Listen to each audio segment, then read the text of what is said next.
আপনি দোয়া করছেন, মালিক আমাকে আপনি ন্যাক হায়াত দান করে দেন, কিন্তু আপনি বাইক চালাচ্ছেন 100 স্পিড ব্রেকে, কাজ হবে? আর দোয়া মা দাওয়া, যেটা দোয়া করছেন দোয়া অনুযায়ী কাজ করা দরকার আছে। নবী করিম সাল্লাল্লাহু আলাইহি ওয়াসাল্লাম জানিয়েছেন, দুনিয়াতে একজন মানুষ আছে, যে মানুষ দোয়া তুলতে দেরি মালিক তার দোয়াটাকে ফিরিয়ে দেয় না। সুবহানাল্লাহ পড়বেন না? সেই মানুষটার নাম হচ্ছে মা। একজন মা যখন তার সন্তানের জন্য দোয়া করে, সেই দোয়ার মাঝে আরশের মাঝে আর কোনো বাধা থাকে না, সরাসরি মালিক কবুল করে নেয়। একজন মা কত বড় নিয়ামত! ভাই, কিভাবে মায়ের দিকে চোখ তুলে তাকান, কিভাবে মায়ের উপর কথা বলেন, কিভাবে মাকে বৃদ্ধাশ্রমে পাঠিয়ে দেন। আমাদের সমাজে বৃদ্ধাশ্রম আছে, যে মা 10 মাস 10 দিন পেটে ধারণ করলো আপনাকে, আপনি সেই মাটাকে বৃদ্ধাশ্রমে পাঠিয়ে দিন।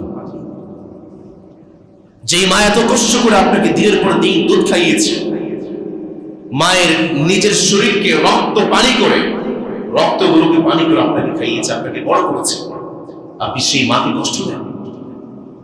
মা যেভাবে দোয়া করলে কবুল হয়, মা যখন কোনো সন্তানের জন্য দোয়া করে সেটাও কবুল হয়ে যায়। এজন্য মায়ের কাছে দোয়া করবেন, মায়ের কাছে দোয়া চাইবেন। মায়ের মন পেতে বেশি কিছু লাগে না। ছোট্ট একটা গিফট দিলেই মায়ের মনটা ভরে যায়। ছোট্ট একটা গিফট দিলেই মায়ের মনটা বড় হয়ে যায়। যার মা নাই সে বুঝে মায়ের কতটা সম্মান।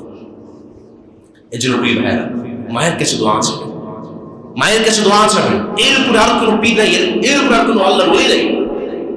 আমি বলি, দুনিয়াতে যত ওলি আছে, যত পীর আছে, সব পীর, সব ওলি, সব হুজুর মিলেও যদি একটা গ্লাসের মধ্যে ফু দেয় আর আরেকটা গ্লাসের মধ্যে আপনার মা ফু দিয়েছে, যে গ্লাসে মা ফু দিয়েছে সেই গ্লাসের পানিটা আপনার জন্য কবুল হয়ে যাবে।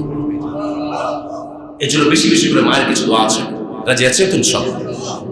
যখন রাত্রি নিঝুম, এই চোখে ঘুম, একলা শূন্য ঘরে, তোমায় মনে পড়ে মাগো, তোমায় মনে পড়ে।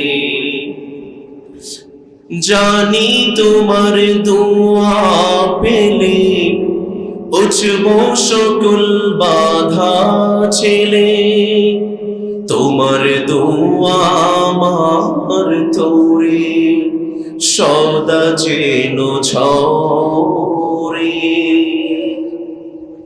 তোমায় মনে পড়ে মাগো, তোমায় মনে পড়ে।